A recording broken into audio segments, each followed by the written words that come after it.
ikaze ku muyoboro JDS uburyohe bw'imyandiko aho yumvira icyanga cy'amagambo. Uyu munsi turareba tariki ya 16 Mutarama 2001 Muzehe Kabila yicwa arashwe. Ikaze uri kumwe nanjye JDS Jean Daniel Sindayigaya. 16 Mutarama 2001 kuri uwo munsi umwe mu barindaga Laurent Désiré Kabila yaramwishe. Laurent Désiré Kabila wari perezida wa Repubulika Iharanira Demokarasi ya Kongo kuva ku ya 17 Gicurasi 1997 yahise asimburwa by'agateganyo na Colonel Edi Kapende wari ukuriye abashinzwe kurinda Muzehe Kabila, ariko uwo mwanya w'umukuru w'igihugu ntiyawutinzeho. Yawumazeho amasaha abarirwa ku mitwe y'intoki, maze afatanije na General Yavunaweje Jean wayoboraga ingabo mu mujyi wa Kinshasa ari wo murwa mukuru, bashyiraho umuhungu wa Muzehe Kabila ariwe Joseph Kabila Kabange wategetse kugeza muri Mutarama 2019 ubwo yasimburwaga mu mahoro na Felix Antoine Tshisekedi Chilombo Bahimba Faci Beton wari watsinze amatora yo mu mpera za 2018, nubwo witwa Martin Fayulu na nubu akivuga ko bamuriganyije intsinzi. Uko gusimburana mu mahoro ku butegetsi muri icyo gihugu cya Kongo cyahoze cyitwa Zaire ku butegetsi bwa Marshal Mobutu Sese Seko Kuku Mbendu wa Zabanga nibwo byari bibaye bwa mbere kuva icyo gihugu cyabona ubwigenge ku ya 30 Kamena 1960 kipakuruye ubukoroni bw'Ububirigi. Iyi tariki ya 16 Mutarama ntizibagirana mu mateka ya Repubulika Iharanira Demokarasi ya Kongo kubera urwo rupfu rwa Laurent Désiré Kabila ufatwa nk'intwari y'icyo gihugu cya Kongo. Muti kuri iyo tariki mu mwaka wa 2001 byagenze gute? Nifashishije inkuru zo ku rubuga rwa Radio Okapi y'umuryango w'abibumbye muri Kongo, ikinyamakuru Jeune Afrique ndetse n'urubuga rw'ishakiro rwa Wikipedia narwo rwashyizwe kuri murandasi ariyo internet muri uko kwezi kwa mbere 2001, iby'iyicwa rya Muzehe Kabila na nubu hashize imyaka 23 ntibirafutuka neza. Muzehe Kabila harabamwita Kabila Père kubera ko hari n'umwana we bita Kabila Fils ariwe Joseph Kabila Kabange. Reka muri make twegeranye ibyanditswe ku icwa rye. Laurent Désiré Kabila ni umunyekongo wavutse ku ya 27 Ugushyingo 1939 hitwa Jadoville ubu ni Likasi muri Katanga, aza gupfa ku ya 16 Mutarama 2001 i Kinshasa mu murwa mukuru. Mu myaka y'1990 Laurent Désiré Kabila yahagurukiye kurwanya ubutegetsi bwa Mobutu, ashirwa koko amubirinduye ku ntebe mu 1997 anyuze mu ntambara ya kinyeshyamba yarwanye akoresheje umutwe wa AFDL Alliance des Forces Démocratiques pour la Libération du Congo, aho hari mu ntambara ya mbere yiswe iya Congo. Hashize umwaka umwe gusa Muzehe Kabila afashe ubutegetsi, no kuvuga mu 1998 yahanganye n'indi ntambara ya kabiri ya Congo akimara gutegeka ko ingabo zose z'amahanga zimuvira mu gihugu. Ayo mahanga niyo yari yamufashije kugera ku butegetsi abushyiguyeho ingwe Mobutu. Iyo ya kabiri yarangiye muri 2003. Ubwo mu 1998 hahise havuka imitwe myinshi y'inyeshyamba irwanya guverinoma ye. Navuga nk'umutwe wa RCD Rassemblement Congolais pour la Démocratie n'uwa MLC Mouvement de la Libération du Congo. Muri iyo ntambara ya kabiri ya Kongo nibwo Muzehe Kabila yaje kwivuganwa n'umwe mu barinzi be Rashidi Mizele Kasereka, ariko nawe utararenze umutaru kuko yahise yicwa na Colonel Edi Kapende wari ukuriye abajepe ba Kabila Pere icyo gihe. Gusa nawe uyu Edi Kapende yaje gukatirwa urwo gupfa ashinjwa kugira uruhare mu icwa rya Muzehe Kabila kubera ko ngo yihutiye kurasa uwamurashe nyuma anahisha imbunda yakoreshejwe mu kwica Perezida Kabila.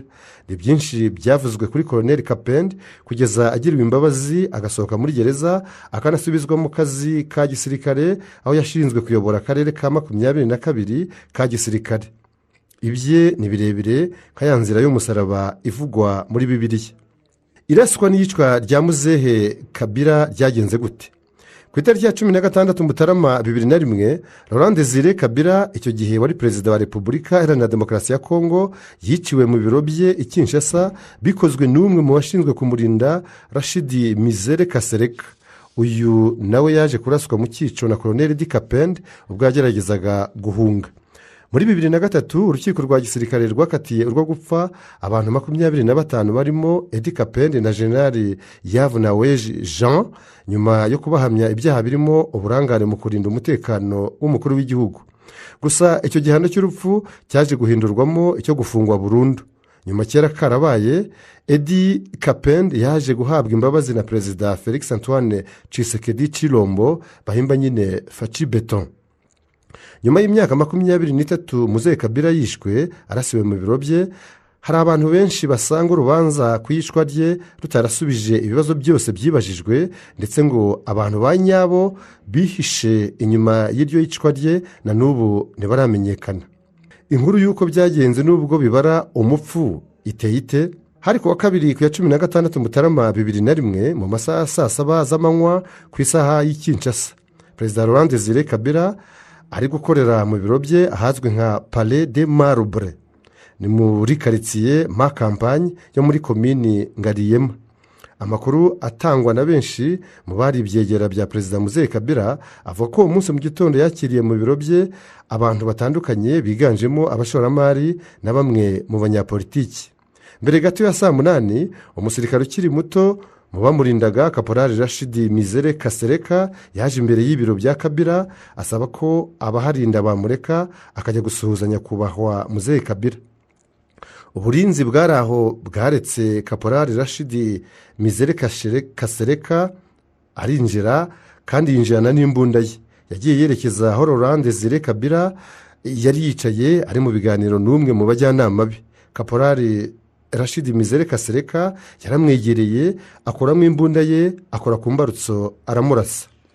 Umukuru w'igihugu yarahirimye kuko isasu ryamufashe ku ijosi irindi mu kiziba cy'inda.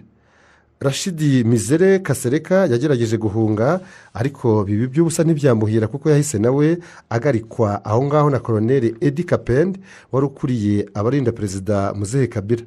Muri icyo gihe Laurent Désiré Kabila we yihutanywe kwa muganga muri clinique Ngariyema kugira ngo ahabwe ubuvuzi bw'ibanze. Muri ayo masaha ya nyuma ya saa 6 ku ya 16 Mutarama 2001 amakuru yavaga kuri ibyo bitaro yaravuguruzanyaga. Hari ibihuha byakwirakwiraga mu mihanda y'i Kinshasa yari yambaye ubusa kubera ko nta n'inyoni hatambaga, bivuga ko Perezida Kabila yaba yamaze gushiramo umwuka. Hakaba n'andi makuru yasobanuraga ko Perezida Kabila yakomeretse kandi ko agihumeka umwuka w'abazima. Ayo makuru ni nayo yakomezaga avuga ko Perezida Muzehe Kabila na benshi mu muryango we bahungishirijwe mu gihugu cya Zimbabwe. Urujijo rwari rwose mu gihugu. Byarindiriye tariki ya 18 Mutarama, mbese nyuma y'iminsi 2 gusa iryo bararibaye kugira ngo guverinoma ya Kongo ibike ku mugaragaro urupfu rwa Muzehe Laurent Désiré Kabila muri Zimbabwe. Hakurikiyeho iki nyuma y'urupfu rwe? Hashize amasaha make umuhungu we Joseph Kabila Kabange yahise amusimbura ku butegetsi bigizwemo uruhare na Colonel Edi Kapende ufatanije na General Yavunaweje Jean.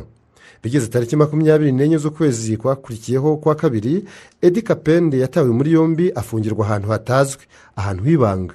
Ubwo hahise hatangizwa anketi yo kugaragaza uruhare rwe mu icwa rya Muzehe Kabila. Yashinjwe kwica umwishi wa Kabila, guhisha intwaro yakoreshejwe mu icwa rye n'ubutiriganya bwo gushaka gufata ubutegetsi. Edi Kapende yavuze ko umwishi wa Kabila yiyahuye yakoresheje kwirasa kuko yabonaga byamurangiranye. Yaranahindukiye anarega abamuregaga umushinjacyaha wa gisirikare na Colonel Charles Aramba hamwe n'abandi babarirwa muri 20 baje gukatirwa urwo gupfa. Gusa iki gihano ntikigeze gishyirwa mu bikorwa ngo banyongwe. Byatumye amajwi asaba ko bafungurwa arushaho kuba menshi. Byarushijeho gukaza umurego muri 2013 ubwo General Yavunaweje Jean yapfiraga mu bitaro muri 2013. Perezida wariho icyo gihe ariwe Kabila fils Joseph Kabila Kabange yabimye amatwi. Ariko bigeze ku bunani bwa 2021 uwamusimbuye Felix Antoine Tshisekedi Chilombo ahimbabazi abantu bakatiwe kubera iyicwa rya Muzehe Kabila barimo na Colonel Edi Kapende. Nyuma y'imyaka 2 ahawe imbabazi, uyu Colonel Kapende yasubijwe mu gisirikare cya Kongo akinjiranamo ipeti rya General de Brigade, anashingwa kuba komanda w'akarere ka 22 ka gisirikare. Hari kuwa 4 tariki 19 Ukwakira umwaka ushize wa 2023. kugeza kuri iyi tariki ya 16 Mutarama 2024 ubu tuvugana imyaka 23 irashize, ariko kugira ngo hamenyekane abihishe inyuma y'iyicwa rya Muzehe Laurent Désiré Kabila ni nko kwasa urutare, mbese biracyari kure nk'ukwezi. Hakekwa benshi, hakavugwa byinshi, nka Leonard Mashako Mamba ubu yitabye Imana, ariko icyo gihe wari minisitiri w'ubuzima muri guverinoma ya Muzehe Kabila, ndetse kuri uwo munsi akaba yari muri perezidansi. Mu nama zitandukanye yari yamushinze, ntiyatinye kuvuga ko abishi nyakuri ba Muzehe Laurent Désiré Kabila bashakirwa mu burengerazuba bw'isi, ngo abiyo ngiyo baba batarashimishijwe n'uburyo Muzehe Kabila yari atangiye bwo gutangamo amasoko yo gucukura amabuye y'agaciro aho muri Repubulika Iharanira Demokarasi ya Kongo. Bibe byo biba atari byo, igihe kizabitubwira. L'histoire nous le dira, history will tell, ni mu ndimi z'amahanga. Umwe mu bageretsweho urupfu rwe, Edi Kapende, yagize ati: je ne porte pas sur mes mains le sang de Muzehe Laurent Désiré Kabila. Simfite amaraso ya Muzehe Laurent Désiré Kabila mu biganza byanjye, cyangwa se nta maraso ya Muzehe Laurent Désiré Kabila ajejeta ku ntoki zanjye, tuyinekereje mu Kinyarwanda. Hagati aho uyu Edi Kapende yavuze ko atazibagirwa isezerano cyangwa indahiro bahoraga bahabwa na Muzehe Laurent Désiré Kabila. Yagiraga iti: no jamais trahir le Congo, nta kwigera ugambanira Congo. Hagati aho ariko hari umuryango Justice ya ASBL utegamiye kuri leta ugishakisha ukuri kose, ukavuga ko wifuza ko ukuri ku rupfu rwa Laurent Désiré Kabila kujya habona, amabanga yose agihishwe agahishurwa. Ngayo nguko ese bizashoboka? ni ukubitega amaso nta katarebwa. ni mu nkundi rero mpinira aha masabe gukora subscribe, like, share na comment kugira ngo bigere kuri benshi. Naho butaha, ciao ciao.